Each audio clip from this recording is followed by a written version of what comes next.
Assalamualaikum warahmatullahi wabarakatuh.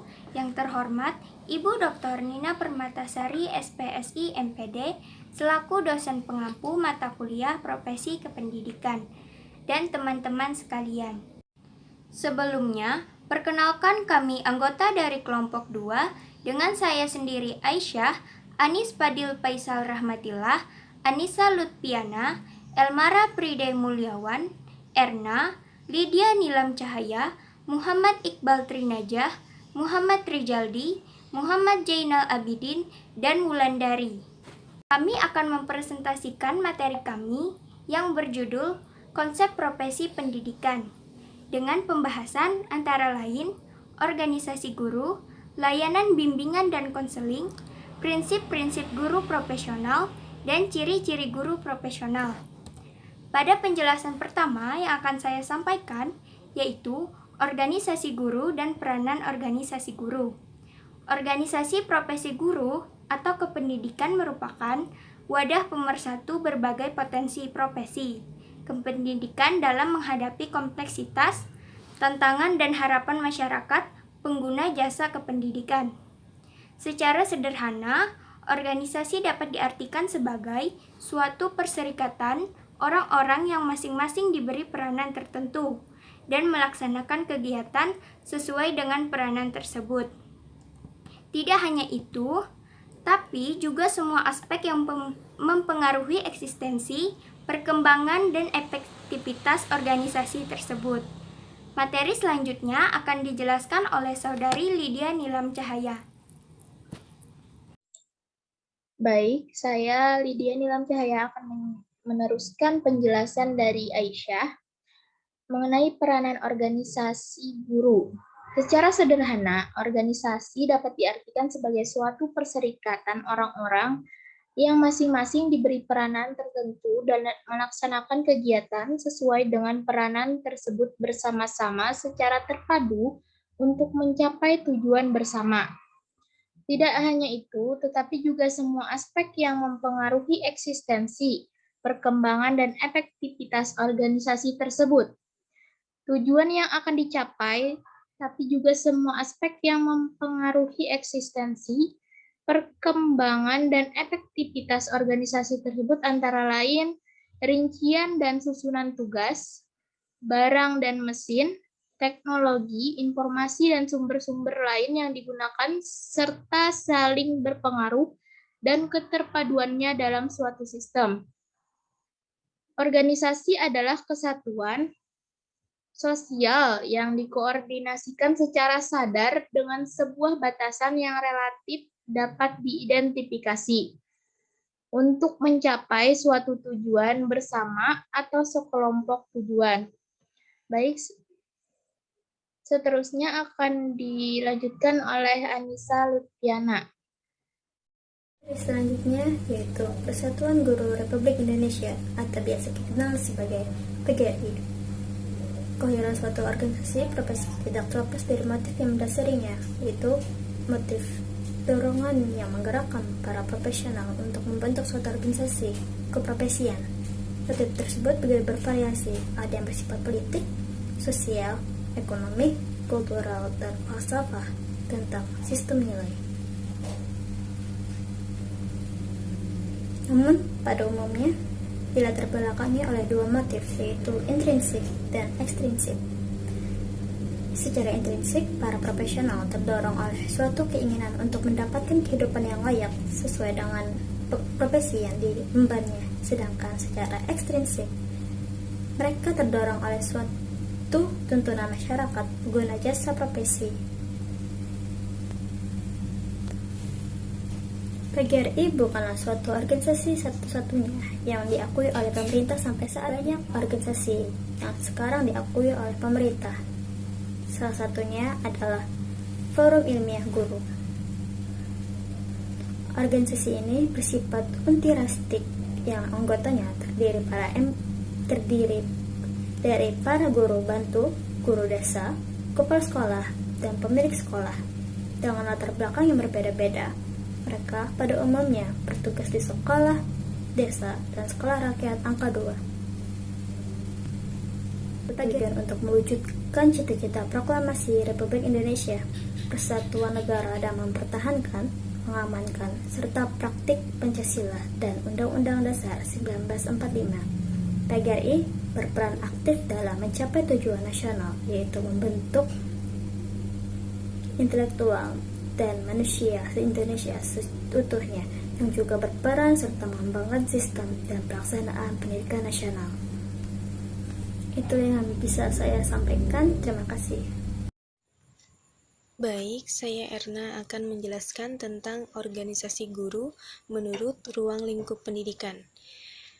Yang pertama ada Musyawarah Guru Mata Pelajaran, MGMP. 2. Kelompok Kerja Guru, KKG. 3. Kelompok Kerja Madrasah, KKM. 4. Ikatan Guru Taman Kanak-Kanak Indonesia, IGTKI. 5. Ikatan Guru Raudatul Atfal, IGRA. 6. Himpunan Pendidikan Anak Usia Dini, Himpaudi.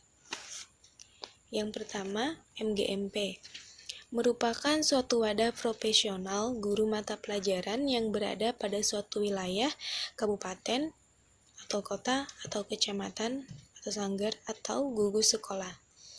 Ruang lingkupnya meliputi guru mata pelajaran pada SMP, SMA, dan SMK negeri dan swasta, baik yang berstatus PNS ataupun swasta dan guru tidak tetap atau honorarium. Fungsi MGMP yaitu sebagai sarana komunikasi, konsultasi, dan tukar pengalaman. MGMP ini diharapkan dapat meningkatkan profesionalisme guru dalam melaksanakan pembelajaran yang bermutu dan sesuai dengan kebutuhan peserta didik. Kedua, ada kelompok kerja guru atau KKG.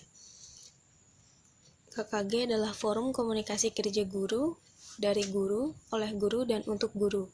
Forum ini memiliki tugas dan fungsi untuk membahas masalah-masalah yang dihadapi dalam pembelajaran dengan menciptakan iklim yang kondusif agar para guru dapat berkreasi di dalamnya. Tujuan KKG ialah sebagai upaya pembinaan profesional guru. Ketiga, ada kelompok kerja madrasah atau KKM, yaitu badan yang membina hubungan kerjasama secara koordinatif antara madrasah negeri dengan swasta menurut tingkatan masing-masing dalam wilayah pembinaan yang ditetapkan. Kelompok kerja madrasah ini terdiri dari 3 tingkatan. Yang pertama, kelompok kerja madrasah ibtidaiyah. Kedua, kelompok kerja madrasah sanawiyah. Ketiga, kelompok kerja madrasah aliyah. Keempat, ada Ikatan Guru TK Indonesia atau IGTKI, yaitu organisasi guru taman kanak-kanak yang membentuk suatu ikatan dalam rangka meningkatkan profesionalisme guru. Kelima, Ikatan Guru Raudatul Atfal. Hampir sama dengan IGTKI, hanya saja IGRA ini khusus untuk para pengelola dan pendidik Taman Kanak-Kanak Islam atau Raudatul Atfal. Tujuan IGRA ini adalah yang pertama, menyamakan visi, misi, dan persepsi RA. Kedua, memelihara dan mempererat tali silaturahmi antara kepala dan guru RA. Ketiga, memelihara dan meningkatkan wawasan dan profesionalisme kepala dan guru RA. Dan keempat, memelihara dan meningkatkan aktivitas serta dedikasi kepala dan guru RA.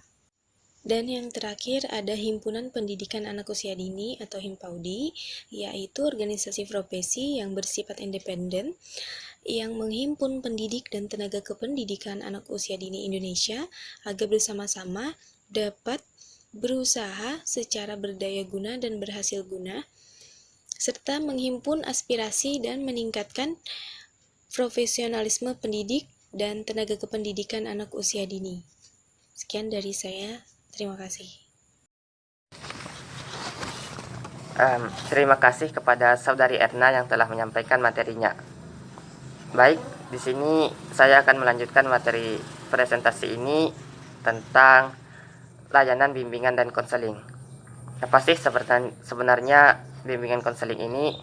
Jadi, bimbingan konseling merupakan proses pemberian bantuan yang diberikan oleh seorang konselor kepada peserta didik agar mereka dapat mencapai kemandiriannya.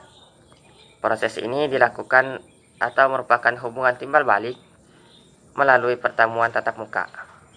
Kemudian di slide ini ditampilkan ada tugas pokok dari guru pembimbing dan konseling, yaitu menyusun program bimbingan.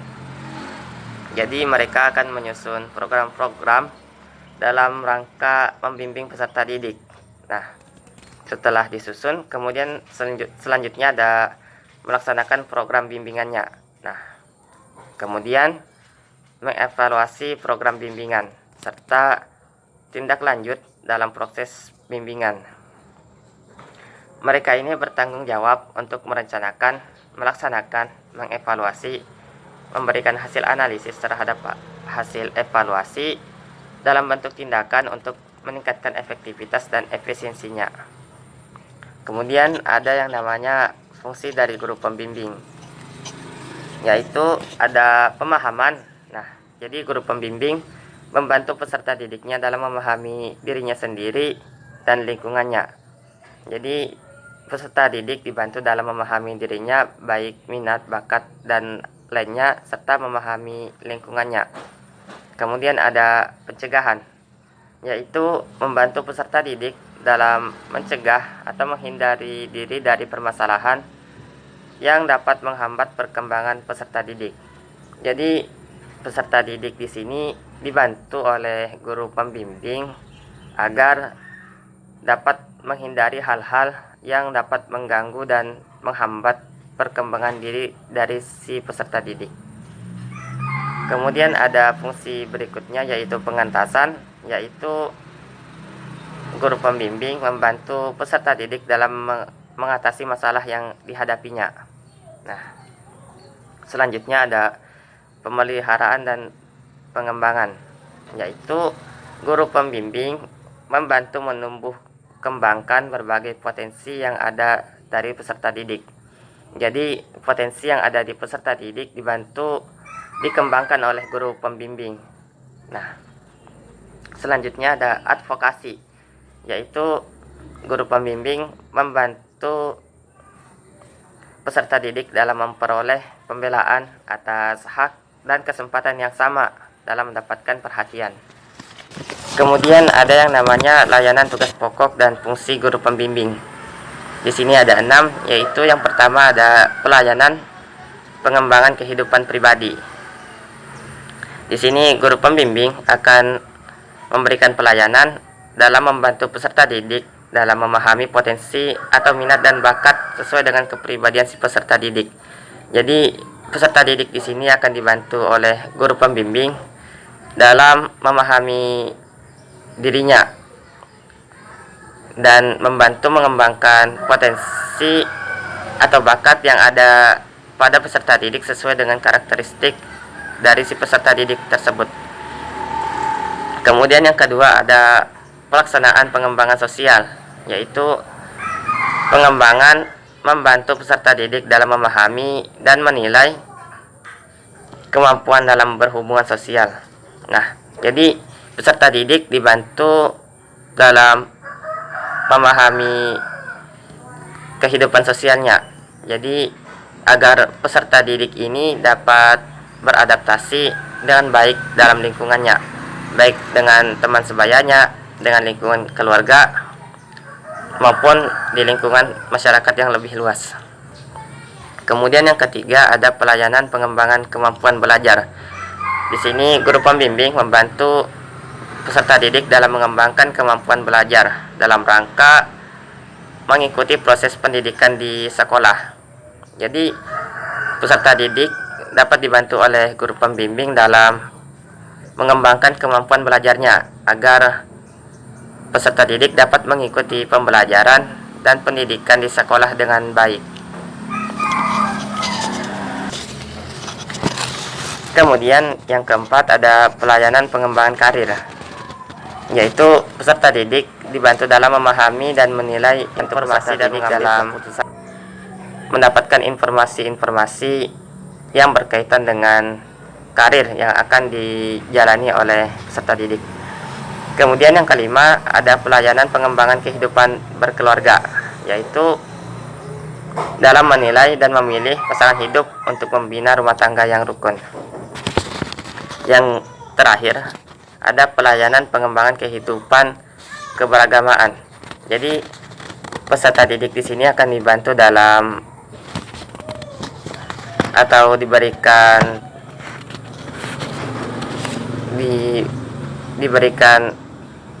pembelajaran tentang iman dan takwa serta dalam membentuk karakteristik atau akhlak mulia. Baik, sekian dari saya.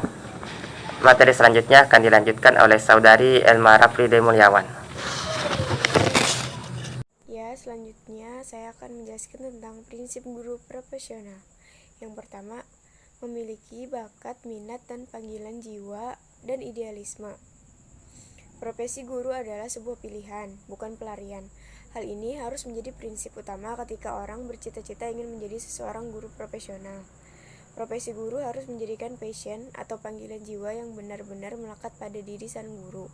Sebagian orang melihat bahwa passion tercermin pada antusiasme guru dalam mengajar. Yang kedua, memiliki komitmen untuk meningkatkan mutu pendidikan, keimanan, ketakwaan, dan akhlak mulia. Komitmen guru merupakan kekuatan batin yang datang dari dalam hati seseorang guru. Sementara kekuatan dari luar tentang tugasnya akan dapat memberi pengaruh besar terhadap sikap guru berupa tanggung jawab dan respon terhadap perkembangan ilmu pengetahuan dan teknologi. Yang ketiga, memiliki kualifikasi akademik dan latar belakang pendidikan sesuai dengan bidang tugas. Nah, salah satu indikator keberhasilan pendidikan juga dapat dilihat dari kualifikasi akademik guru. Kualifikasi akademik guru tetap mengacu pada Pemerdiknas nomor 16 tahun 2007. Dalam lampiran Pemerdiknas nomor 16 tahun 2007 tentang standar kualifikasi akademik dan kompetisi guru. Yang keempat, memiliki kompetensi yang diperlukan sesuai dalam bidang tugas. Standar kompetensi guru merupakan salah satu keharusan dalam rangka meningkatkan kualitas pelayanan pendidikan guru. Guru profesional sekurang-kurangnya harus mempunyai 4 kompetensi minimal. Adapun kompetensi itu tadi adalah yang pertama kompetensi pedagogik, yang kedua kompetensi pribadi, yang ketiga kompetensi profesional, yang keempat kompetensi sosial. 5. Memiliki tanggung jawab atas pelaksanaan tugas keprofesionalan. Tugas dan tanggung jawab seorang guru diantaranya adalah menciptakan suasana atau iklim proses pembelajaran yang dapat memotivasi siswanya untuk senantiasa belajar dengan baik dan semangat. Tugas seorang guru itu mencakup beberapa hal, yaitu sebagai berikut. Guru memiliki tugas yang beragam dan berimplementasi dalam bentuk pengabdian. Memperoleh penghasilan yang ditentukan sesuai dengan prestasi kerja. Nah, guru profesional merupakan syarat mutlak untuk menciptakan sistem dan praktik pendidikan yang berkuasa. Sedangkan sertifikat pendidik adalah sebuah sertifikat yang ditandatangani oleh perguruan tinggi yang menyelenggarakan sertifikasi guru sebagai bukti formal pengakuan profesionalitas guru yang diberikan kepada guru sebagai tanda profesionalitas. Yang ketujuh, memiliki kesempatan untuk mengembangkan keprofesionalan secara berkelanjutan dengan belajar sepanjang hayat. Tanpa kita sadari, sebenarnya pemerintah terus-menerus mengupayakan peningkatan kualitas sumber daya manusia untuk kompetensi guru di Indonesia. Salah satu program pengembangan keprofesionalitasan guru berkelanjutan atau PKB adalah pengembangan kompetensi yang dilakukan guru sesuai kebutuhan bertahap dan berkelanjutan, sehingga dapat menciptakan profesionalitasnya. 8. Memiliki jaminan perlindungan hukum dalam melaksanakan tugas keprofesionalan. Guru berhak mendapatkan perlindungan dalam pelaksanaan tugas dalam bentuk rasa aman dan jaminan keselamatan dari pemerintah daerah, satuan pendidikan, organisasi profesi guru, dan masyarakat sesuai wewenang masing-masing. Hal ini diperkuat juga dengan Permendikbud pada nomor 10 tahun 2017 tentang perlindungan bagi pendidik dan tenaga kependidikan. 9. yaitu yang terakhir, memiliki organisasi profesi yang mempunyai wewenang mengatur hal-hal yang berkaitan dengan tugas keprofesionalan guru. Nah, guru itu adalah suatu profesi. Hal tersebut ditegaskan dalam Konstitusi Negara dengan diberlakukannya Undang-Undang Nomor 14 Tahun 2005. Salah satu ciri suatu profesi guru adalah ketersediaan organisasi profesi yang mengawal pelaksanaan tugas-tugas profesional anggota melalui Tridharma organisasi profesi, yaitu yang pertama ikut serta mengembangkan ilmu dan teknologi profesi, yang kedua meningkatkan mutu praktik pelayanan profesi, dan yang ketiga menjaga kode etik profesi. Itu saja dari saya. Mungkin selanjutnya akan dilanjutkan oleh Saudara Wulan. Terima kasih. Oke, baiklah. Selanjutnya saya akan menjelaskan tentang pelatihan dan evaluasi guru. Kegiatan pelatihan dilakukan untuk meningkatkan pengetahuan dan kemampuan guru dalam mengembangkan bahan ajar dan menyusun strategi pembelajaran yang sesuai dalam proses pembelajaran. Tetapi, pencapaian budaya kerja yang baik dalam upaya mendukung kompetensi profesional masih belum sesuai dengan yang diharapkan. Sehingga perlu adanya pengelolaan terhadap budaya kerja agar dapat meningkatkan kompetensi profesional guru. Ada sejumlah pesan untuk mereka yang terlibat dalam pendidikan guru di Amerika Serikat. Secara khusus, mereka menyarankan bahwa yang pertama, lembaga pendidikan guru membutuhkan bimbingan tentang tuntutan yang tersirat dalam pengajaran pemahaman. Yang kedua, perizinan, pengujian, dan evaluasi guru harus mencerminkan pemahaman baru tentang siswa belajar dan mengajar yang efektif. Yang ketiga, evaluasi praktik yang berkelanjutan harus menghargai refleksi praktik yang jujur. Yang keempat, proses evaluasi hendaknya tidak berfokus hanya pada mengukur keterampilan transmisi. Yang kelima, pelatihan harus menekankan kesesuaian dari keputusan mengajar. Yang keenam, evaluasi kepemimpinan harus memperhitungkan apakah administrator telah efektif membangun dan mendukung budaya pembelajaran dan penyelidikan. Dan yang terakhir, administrator dan pemimpin membutuhkan kesempatan untuk memikirkan kembali praktik dan mempelajari keterampilan yang baru. Sekian penjelasan dari saya. Baik, selanjutnya saya akan menjelaskan tentang guru adalah pusat perubahan, implementasi bagi kepemimpinan baik formal maupun informal.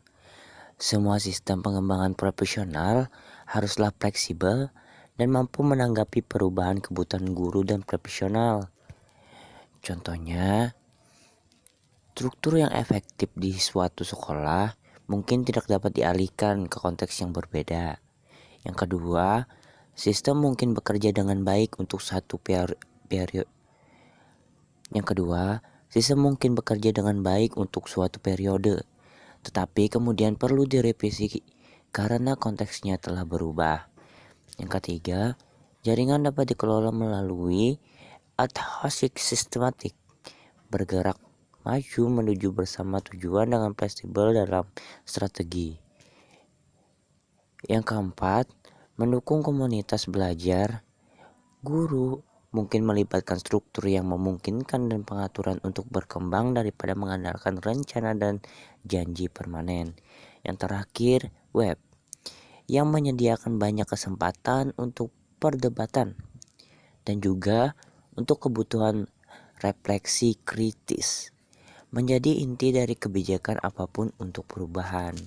Adapun dukungan-dukungan dari semua jenis organisasi, dari yang profesional ataupun yang tidak profesional, maupun dari Dewan Nasional, jaringan sekolah, haruslah memastikan bahwa guru memiliki masukan yang nyata dan berharga dalam pengembangan kurikulum, penilaian, dan evaluasi latihan. Yang kedua, pendanaan harus mendukung partisipasi aktif guru dalam desain serta implementasi baru praktek. Yang ketiga, kesempatan diciptakannya platform baru untuk berjenjang seminar, kelompok fokus. Yang keempat, kebijakan harus mendukung lingkungan untuk belajar daripada sistem yang kaku dan program yang dapat mengarah pada aktivitas yang tidak berarti dan struktur yang telah usang. Selanjutnya ada ciri-ciri keprofesionalan di bidang kependidikan yang telah dirumuskan oleh Westby and Gibson pada tahun 2004 sebagai berikut. A. Memiliki kualitas layanan yang diakui masyarakat. Artinya, dalam melayani seseorang atau melayani orang banyak, yaitu peserta didiknya harus diakui oleh masyarakat, yang berarti baik di mata masyarakat. B. Memiliki sekumpulan bidang ilmu pengetahuan sebagai landasan dari sejumlah teknik dan prosedur yang unik dalam melakukan layanan profesinya. Artinya, ia memiliki sekumpulan bidang ilmu. Ada ilmu 1, ada ilmu 2, ada ilmu yang ketiga. Dan juga memiliki prosedur yang unik, artinya beda sama yang lain. Juga memiliki landasan untuk sejumlah teknik dan prosedur yang unik. Artinya ia memiliki landasan yang berbeda dengan orang lain yang membuat ciri khas untuk dirinya sendiri. Yang C, memerlukan persiapan yang sengaja dan sistematis sebelum orang itu dapat melaksanakan pekerjaan profesional dalam bidang pendidikan. Artinya sebelum mengajar, kita harus melakukan persiapan, entah itu dari materi atau hal-hal yang supaya kita tahu apa yang akan kita bahas dan kita menguasai pembahasan tersebut. Yang D, memiliki mekanisme dalam melaksanakan seleksi sehingga orang yang memiliki kompetensi saja yang bisa masuk ke bidang pendidikan. Artinya harus ada ujian tertulis ataupun yang sejenisnya supaya kita mengetahui kualitas seseorang yang akan masuk ke bidang pendidikan. Yang E, memiliki organisasi profesi untuk meningkatkan layanan kepada masyarakat. Apa organisasi itu sangat penting oleh seseorang pendidik karena di sana kita bisa bertukar ilmu, bertukar cara mengajar dan bertukar hal-hal mengenai cara mendidik peserta didik. Makanya kita dapat meningkatkan layanan kita kepada masyarakat. Mungkin itu saja yang bisa saya sampaikan. Terima kasih banyak. Oke, kita masuk ke penghujung materi, yaitu kesimpulan. Jadi kesimpulan dari konsep profesi kependidikan yaitu organisasi guru merupakan wadah pemersatu berbagai potensi profesi kependidikan dalam menghadapi kompleksitas tantangan dan harapan masyarakat pengguna jasa kependidikan. Di dalam organisasi profesi guru, setiap orang diberikan peranan tertentu untuk melakukan sesuatu agar dapat mencapai tujuan bersama.